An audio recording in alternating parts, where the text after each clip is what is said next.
Hi friends, ಇವತ್ತು ಚಿಕ್ಕಿ ಉಂಡೆ ಹೇಗೆ ಮಾಡೋದು ಅಂತ ತೋರಿಸ್ತಿದ್ದೀನಿ. ಚಿಕ್ಕಿ ಉಂಡೆ ಅಂದರೆ ಅಂಗಡಿಗಳಲ್ಲೆಲ್ಲ ಸಿಗುತ್ತಲ್ಲ ಆ ಥರ ಚಿಕ್ಕಿ ಉಂಡೆ ಅಲ್ಲ.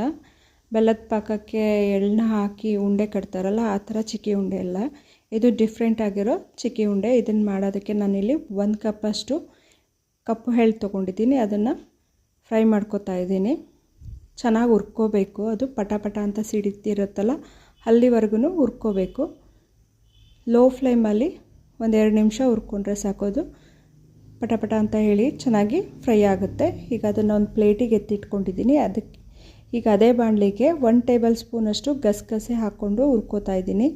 ಗಸಗಸೆನೂ 1 ನಿಮಿಷ ಲೋ ಫ್ಲೇಮಲ್ಲಿ ಹುರ್ಕೋಬೇಕು. ಅದು ಸ್ಮೆಲ್ ಬಂದು ಚೆನ್ನಾಗಿ ಅನಿಸ್ತಿರುತ್ತೆ. ಅಲ್ಲಿವರೆಗೆ ಹುರ್ಕೊಂಡಾದ್ಮೇಲೆ ಎತ್ತಿಟ್ಕೋಬೇಕು. ಈಗ 1 ಕಪ್ಪಷ್ಟು ಕಾಯಿ ತುರಿ ಹಾಕ್ತಾಯಿದ್ದೀನಿ. ಫ್ರೆಶ್ ಕಾಯಿ ತುರಿ ಹಾಕಿ ಹುರ್ಕೋಬೇಕು. ಕಾಯಿ ತುರಿನ ಗೋಲ್ಡನ್ ಬ್ರೌನ್ ಆಗೋವರೆಗೂ ಹುರ್ಕೋಬೇಕು. ಚೆನ್ನಾಗಿ ಹುರ್ಕೋಬೇಕು. ಇದನ್ನು ಕಾಯಿನ ಲೋ ಫ್ಲೇಮಲ್ಲೇ ಹುರ್ಕೊಳ್ಳಿ. ಹೈ ಫ್ಲೇಮ್ ಮಾಡಿದ್ರೆ ತಳ ಹಿಡ್ದಂಗೆ ಆಗಿಬಿಡುತ್ತೆ. ಈ ರೀತಿ ಬ್ರೌನ್ ಆಗೋವರೆಗೂ ಚೆನ್ನಾಗಿ ಹುರ್ಕೋಬೇಕು. ಹುರ್ಕೊಂಡಾದ್ಮೇಲೆ ಸ್ಟವ್ ಆಫ್ ಮಾಡಿ. ಇವಾಗ ಇದು ತಣ್ಣಗಾಗಾಕ್ಬಿಟ್ಟು ಪುಡಿ ಮಾಡ್ಕೋಬೇಕು. ಫಸ್ಟು ಕಾಯಿ ತುರಿನ ಪುಡಿ ಮಾಡ್ಕೋತಾ ಇದ್ದೀನಿ. ಈ ರೀತಿ ಪುಡಿ ಮಾಡಿಕೊಂಡು ತೆಗೆದಿಟ್ಕೋಬೇಕು. ಅದೇ ಜಾರಿಗೆ ಎಳ್ಳು ಹಾಕಿ ಈ ಥರ ಪುಡಿ ಮಾಡ್ಕೋತಾ ಇದ್ದೀನಿ. ಎಳ್ಳನ್ನ ಫುಲ್ ನುಣ್ಣಗಾಗೋವರೆಗೂ ಪುಡಿ ಮಾಡ್ಕೋಬಾರ್ದು. ಈ ಥರ ತರಿಯಾಗಿ ಇರಬೇಕು. ಒಂದು ಸಲ ಮಿಕ್ಸಿ ಮಾಡಿದ್ರೆ ಸಾಕು. ಇವಾಗ ಒಂದು ಪ್ಯಾನಿಗೆ 1 ಕಪ್ಪು 1-2 ಸ್ಪೂನಷ್ಟು ಆಗೋವಷ್ಟು ಬೆಲ್ಲ ತೊಗೊಂಡಿದ್ದೀನಿ. ನಾನು ಯಾವ ಕಪ್ಪಲ್ಲಿ ಎಳ್ಳು ಮತ್ತು ಕಾಯಿ ತುರಿ ತೊಗೊಂಡಿದ್ನೋ ಅದೇ ಕಪ್ಪಲ್ಲಿ ಬೆಲ್ಲ ತೊಗೊಂಡಿದ್ದೀನಿ. ಬೆಲ್ಲ ಮೆಲ್ಟ್ ಆಗೋವರೆಗೂ ಈ ರೀತಿ ಮಾಡ್ಕೊಳ್ಳಿ. ಬೆಲ್ಲ ಹಾಕ್ಕೊಂಡ್ಮೇಲೆ 1-2 ಸ್ಪೂನ್ ನೀರು ಹಾಕ್ಕೊಳ್ಳಿ. ಇಲ್ಲಾಂದರೆ ಇದೇ ರೀತಿ ಬಿಸಿ ಮಾಡ್ಕೊಳ್ಳಿ. ಬಿಸಿ ಮಾಡ್ಕೊಂಡಾದ್ಮೇಲೆ ಈ ರೀತಿ ಫುಲ್ ಬೆಲ್ಲ ಮೆಲ್ಟ್ ಆಗಬೇಕು. ಆ ರೀತಿ ಮೆಲ್ಟ್ ಆಗೋವರೆಗೂ ಇದು ಮಾಡ್ಕೊಳ್ಳಿ. ಚೆನ್ನಾಗಿ ಈ ರೀತಿ ಮೆಲ್ಟಾಗಿ ಬಿಸಿ ಆದಮೇಲೆ ಸ್ಟವ್ ಆಫ್ ಮಾಡಿ ಹುರಿದು ಪುಡಿ ಮಾಡಿದ್ವಲ್ಲ ಆ ಕಾಯಿ ತುರಿ ಹಾಕಿ ಒಂದು ಸಲ ಈ ರೀತಿ ಮಿಕ್ಸ್ ಮಾಡ್ಕೊಳ್ಳಿ.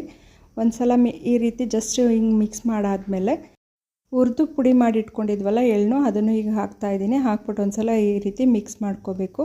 ಈ ಥರ ಮಿಕ್ಸ್ ಮಾಡ್ಕೊಂಡಾದ್ಮೇಲೆ ಈಗ ಹುರಿದಿರೋ ಅಂಥ ಗಸಗಸೆ ಹಾಕ್ತಾಯಿದ್ದೀನಿ.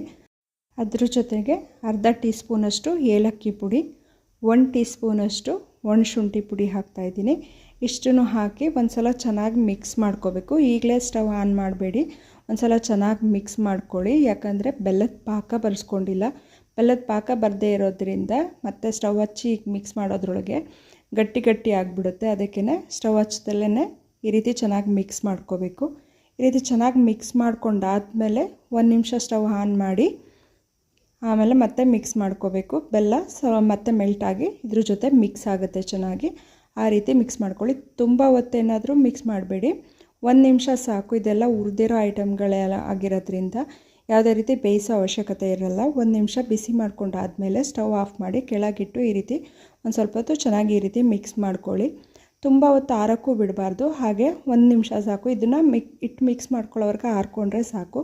ಇವಾಗ 1 ಕಪ್ಪಷ್ಟು ಮೈದಾ ಹಿಟ್ಟು ಹಾಕಿ ಸ್ವಲ್ಪ ನೀರು ಹಾಕಿ ಈ ರೀತಿ ಮಿಕ್ಸ್ ಮಾಡ್ಕೋತಾ ಇದ್ದೀನಿ. ಮೈದಾ ಹಿಟ್ಟನ್ನ ಸ್ವಲ್ಪ ತಿಕ್ಕಾಗೆ ಮಿಕ್ಸ್ ಮಾಡ್ಕೋಬೇಕು. ತುಂಬ ತೆಳುಗಲ್ಲ, ತಿಕ್ಕಾಗಿ ಮಿಕ್ಸ್ ಮಾಡಿಕೊಂಡ್ರೆ ಇದರಲ್ಲೇ ಅದ್ದಿ ಆಮೇಲೆ ಕರಿಯೋಕ್ಕೆ ಸರಿ ಹೋಗುತ್ತೆ. ಆ ಕನ್ಸಿಸ್ಟೆನ್ಸಿಲಿ ಮಿಕ್ಸ್ ಮಾಡಿಕೊಂಡ್ರೆ ಸಾಕು. ಈ ರೀತಿ ನಾನೀಗ ಮಿಕ್ಸ್ ಮಾಡ್ತಿದ್ದೆನಲ್ಲ, ಮಿಕ್ಸ್ ಮಾಡಿ ತೋರಿಸ್ತೀನಿ. ಆ ಕನ್ಸಿಸ್ಟೆನ್ಸಿಲಿ ಇದ್ದರೆ ಸಾಕು. ಇಷ್ಟು ತಿಕ್ನೆಸ್ ಇದ್ದರೆ ಸಾಕು. ಇದು ಮಿಕ್ಸ್ ಆದಮೇಲೆ ಒಂದು ಸೈಡಿಗೆ ಇಟ್ಕೊಳ್ಳಿ. ಇವಾಗ ಇದನ್ನು ಬೌಲಲ್ಲಿ ಇದ್ದಿದ್ದ ಎಳ್ಳನ್ನ ತೊಗೊಂಡು ಈ ರೀತಿ ಬಿಸಿ ಇರುವಾಗಲೇ ಸ್ವಲ್ಪ ಉಂಡೆ ಕಟ್ಕೋಬೇಕು. ಅದು ಅಕಸ್ಮಾತ್ ತಣ್ಣಗಾದರೆ ಇದಕ್ಕೆ ಮತ್ತೆ 1 ಸ್ಪೂನ್ ತುಪ್ಪ ಹಾಕಿ ಬಿಸಿ ಮಾಡ್ಕೊಳ್ಳಿ. ತುಂಬ ತಣ್ಣಗಾದಾಗ ಉಂಡೆ ಬರಲ್ಲ. ಆಗ ಮತ್ತೆ ಬಿಸಿ ಮಾಡಿದಾಗ ಬೆಲ್ಲ ಮೆಲ್ಟ್ ಆಗುತ್ತಲ್ಲ, ಆಗ ಮತ್ತೆ ಚೆನ್ನಾಗಿ ಉಂಡೆ ಕಟ್ಕೋಬೋದು. ಈ ರೀತಿ ಚೆನ್ನಾಗಿ ಪ್ರೆಸ್ ಮಾಡಿ ಉಂಡೆ ಕಟ್ಕೋಬೇಕು. ಇಲ್ಲಾಂದರೆ ಮೈದಾ ಹಿಟ್ಟು ಇದರಲ್ಲಿ ಅದ್ದಾಗ ಉಂಡೆ ಎಲ್ಲ ಒಡ್ಕೊಂಡ್ಬಿಡುತ್ತೆ. ಆಗ ಚೆನ್ನಾಗಿ ಬರಲ್ಲ. ಈ ರೀತಿ ಚೆನ್ನಾಗಿ ಪ್ರೆಸ್ ಮಾಡಿ ಉಂಡೆ ಕಟ್ಕೊಳ್ಳಿ. ಬಿಸಿ ಇರುವಾಗಲೇ ಚೆನ್ನಾಗಿ ಹಿಂಗೆ ಪ್ರೆಸ್ ಮಾಡಿ ಉಂಡೆ ಕಟ್ಕೋಬೇಕು. ತಣ್ಣಗಾದ್ಮೇಲೆ ಯಾವುದೇ ಕಾರಣಕ್ಕೂ ಉಂಡೆ ಬರಲ್ಲ. ಮತ್ತೆ ಬಿಸಿ ಮಾಡಿ ಉಂಡೆ ಕಟ್ಕೋಬೇಕಾಗಿರುತ್ತೆ. ಈ ರೀತಿ ಎಲ್ಲ ರೆಡಿ ಮಾಡ್ಕೊಳ್ಳಿ. ಬಿಸಿಲೇ ಉಂಡೆ ಕಟ್ಟಿದ್ರೆ ಕೈಯೆಲ್ಲ ಫುಲ್ ಕೆಂಪಗಾದಂಗೆ ಆಗಿರುತ್ತೆ. ಇವಾಗ ಎಣ್ಣೆ ಕಾಯಿ ಹಾಕ್ಬಿಟ್ಟಿದ್ದೀನಿ. ಹಾಗೆಯೇ ಮೈದಾ ಹಿಟ್ಟಿದ್ದು ರೆಡಿಯಾಗಿದೆ. ಇವಾಗ ಒಂದೊಂದೇ ಉಂಡೆ ತೊಗೊಂಡು ಈ ರೀತಿ ಹಾಕಿ ನಿಧಾನಕ್ಕೆ ಇದು ಮಾಡ್ಕೋಬೇಕು. ತುಂಬ ರಫಾಗಿ ಇದು ಮಾಡ್ಕೊಳಕ್ಕೆ ಹೋದರೆ ಉಂಡೆ ಎಲ್ಲ ಒಡೆದಾದಂಗೆ ಆಗಿಬಿಡುತ್ತೆ. ಈ ರೀತಿ ತೊಗೊಂಡಾದ್ಮೇಲೆ ಯಾವ ರೀತಿ ನಾವು ಬಜ್ಜಿ ಹಾಕ್ತೀವಲ್ಲ ಆ ರೀತಿಯೇ ಇದಕ್ಕೆ ಒಂದೊಂದನ್ನೇ ಅದ್ದಿ ಹಾಕಬೇಕು. ಈ ರೀತಿ ಇದನ್ನು ನಾವು ಇತ್ತೀಚೆಗೆಲ್ಲೂ ನೋಡಲ್ಲ. ನಮ್ಮ ಅಜ್ಜಿ ತಾತನ ಕಾಲದಿಂದ ಮಾಡ್ಕೊಬಂದಿರೋದು.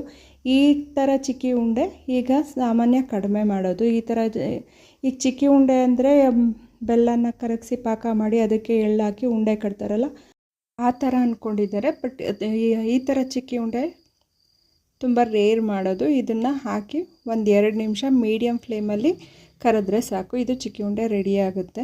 ತುಂಬ ಹೊತ್ತು ಏನು ಬೇಯಿಸೋ ಅವಶ್ಯಕತೆ ಇಲ್ಲ. ಮೈದಾ ಹಿಟ್ಟು ಕೋಟಿಂಗು ಸ್ವಲ್ಪ ಬೆಂದರೆ ಸಾಕು. ಎಣ್ಣೆಗೆ ಹಾಕಿದ್ಮೇಲೆ 1 ನಿಮಿಷ ಬೆಂದಾದಮೇಲೆ ಮತ್ತೆ ಮಗ್ಚಾಕಿ ಬೇಯಿಸಿ, ಇಲ್ಲಾಂದರೆ ಮೊದಲೇ ಇದು ಮಾಡೋಕ್ಕೆ ಹೋದರೆ ಉಂಡೆ ಹೊಡ್ಕೊಂಡು ಫುಲ್ಲು ಎಳ್ಳೆಲ್ಲ ಬಿಡಿ ಬಿಡಿ ಆದಂಗೆ ಆಗಿಬಿಡುತ್ತೆ. ಇವಾಗ ಬೇಯಿಸಿ ರೆಡಿಯಾಗಿದೆ. ತುಂಬಾ ಚೆನ್ನಾಗಿರುತ್ತೆ ಟೇಸ್ಟು. ಒಂದು ಸಲ ಟ್ರೈ ಮಾಡಿ ನೋಡಿ. ಈ ಥರ ಒಂದು ಸಲ ತುಂಬ ಇಷ್ಟಪಟ್ಟು ತಿಂತೀರಾ. ಹಾಗೆ ತುಂಬ ದಿನ ಇಟ್ಕೊಂಡು ಕೂಡ ತಿನ್ಬೋದು. ಈ ರೀತಿ ಬರುತ್ತೆ ಮತ್ತು ಆರೋಗ್ಯಕ್ಕೂ ಒಳ್ಳೆಯದು. ಈ ರೀತಿ ಮಾಡಿಕೊಡಿ, ತುಂಬ ಚೆನ್ನಾಗಿರುತ್ತೆ. ಹಾಗೆ ಯಾರೆಲ್ಲ ಸಬ್ಸ್ಕ್ರೈಬ್ ಆಗದೆ ವೀಡಿಯೋಸ್ ನೋಡ್ತಿದ್ದೀರಾ ಪ್ಲೀಸ್ ಸಬ್ಸ್ಕ್ರೈಬ್ ಆಗಿ, ಲೈಕ್ ಮಾಡಿ, ಶೇರ್ ಮಾಡಿ. Thank you.